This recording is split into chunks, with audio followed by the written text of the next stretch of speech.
the tower had seen them, they gotten aircraft reports and so on, and that one had landed or crashed at Fort Dix. An alien had come off the craft and had been shot by a military policeman and apparently was wounded and was heading for McGuire. Our security police went out there and found him on the end of the runway dead. I knew someone in quarantine with the Apollo astronauts.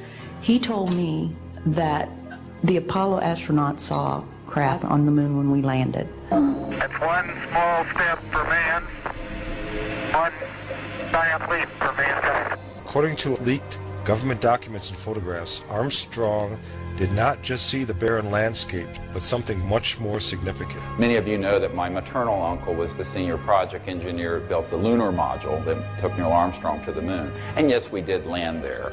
It's just that you weren't shown what happened when we did. My name is Carl Wolf, and I was a precision electronics photographic repairman. I was loaned to the Lunar Orbiter project at NASA. When I walked into the facility, there were scientists from all over the world. About 30 minutes into the process, he said to me, in a very distressed way, by the way, we've discovered a base on the backside of the moon. I was told specifically by a senior scientist at Jet Propulsion Laboratory that in fact there were ancient structures, not only on Moon but on Mars, and that they were of an extraterrestrial civilization, and they did have a connection to early Earth civilization. Breakthroughs available to those who can remove one of truth's protective layers. There are places to go beyond belief. The three of us were not going to blurt out, "Hey, Houston, we got something moving alongside of us and we don't know what it is. You know, can you tell us what it is?" We weren't about to do that. What Armstrong witnessed that day changed his life and led to the eventual abandonment of the manned lunar missions. Two huge extraterrestrial spacecraft watched the Apollo 11 landing and observed the Armstrong and Buzz Aldrin moonwalks. The astronauts are told to keep this quiet. They're not allowed to talk about it. So I do want to let you know that I worked out there for a number of years, and I ran into this. So it's not something everyone knows that works out there for a long time. My name is Daniel Sheehan. I'm an attorney and serving as general counsel to the Disclosure Project.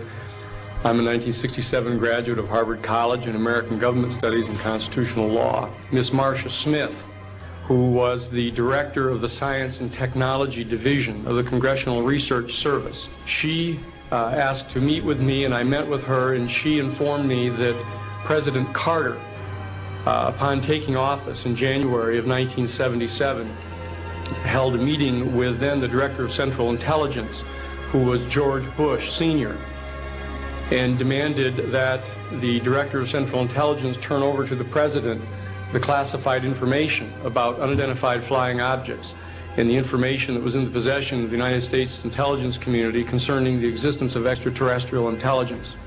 We have before us the opportunity to forge for ourselves and for future generations a new world order, a world where the rule of law, not the law of the jungle, governs the conduct of nations. When we are successful, and we will be, we have a real chance at this new world order, an order in which a credible United Nations can use its peacekeeping role to fulfill the promise and vision of the UN's founders. This information was refused to the President of the United States by the Director of Central Intelligence, George Bush Sr. The Director insisted that the President, in order to have access to this information, needed to have clearance. Probably the reason I got shot to pieces in 11 attempts on my life is I am a direct threat to the entire system. The New World Order, the alien agenda is one and the same. I shot a federal agent 16 days ago, shot him dead when I was bleeding to death with a shoulder wound. I made a report and went to the FBI. You realize that, you know what they said? They said, things like this happen, Mr. Schnneider. How did you feel when you heard about the terrorist attack? Well, thank you, Joe.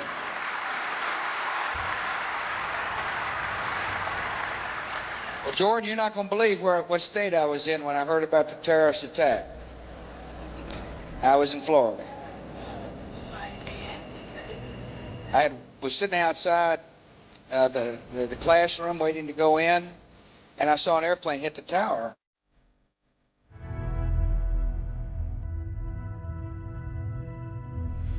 I used to fly myself, and I said, there's one terrible pilot.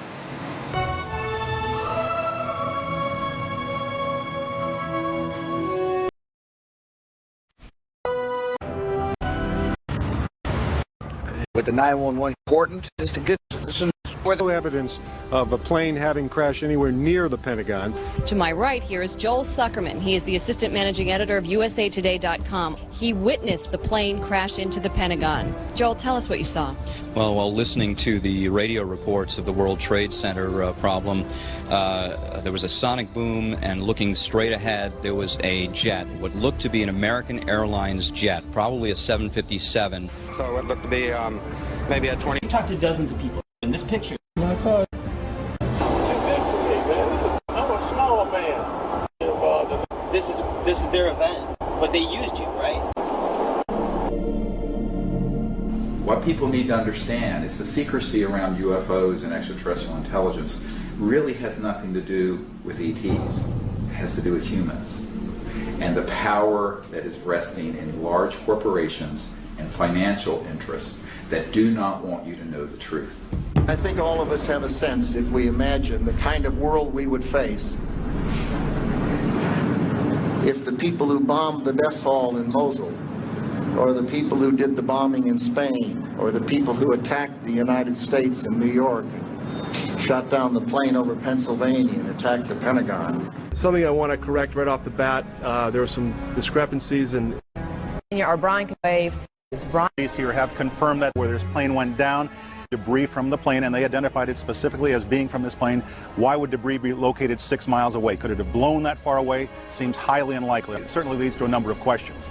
We don't want to speculate about this large debris field, but it seems to me from covering a number of plane crashes on the scene that, if nothing else, you can say this is not typical for a plane crash to be spread across an area this large.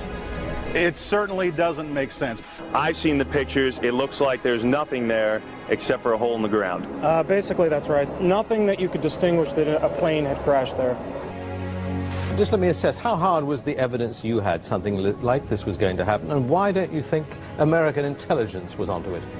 Well, actually, the American intelligence were aware of these attacks. The airplane hijackings were a cover for the controlled demolition, which was undertaken by a small group of people, probably just 4 or 5 people.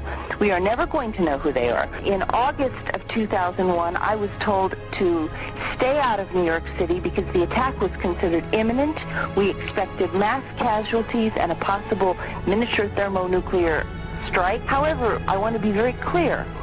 The attack was always defined as airplane hijackings and a strike on the World Trade Center. We wanted to look at which companies actually gained from September 11th. Turned up this company, Carlyle Group. The Carlyle Group is a multinational conglomerate that invests in heavily government-regulated industries like telecommunications, healthcare, and particularly defense. Both George W. Bush and George H.W. Bush worked for the Carlyle Group, the same company that counted the bin Laden family among its investors. Carlyle Group was holding its annual investor conference on the morning of September 11th in the Ritz-Carlton Hotel in Washington, D.C. At that meeting were all of the Carlyle regulars. James Baker, likely John Major, definitely George H.W. Bush, though he left the morning of September 11th. Shafiq bin Laden, who is Osama bin Laden's half-brother, and was in town to look after his family's investments in the Carlyle Group. All of them together in one room watching as the planes hit the towers, and that in fact the bin Laden family was invested in one of their defense funds, which ironically meant that as the United States started increasing its defense spending, the bin Laden family stood to gain from those investments through the Carlyle Group.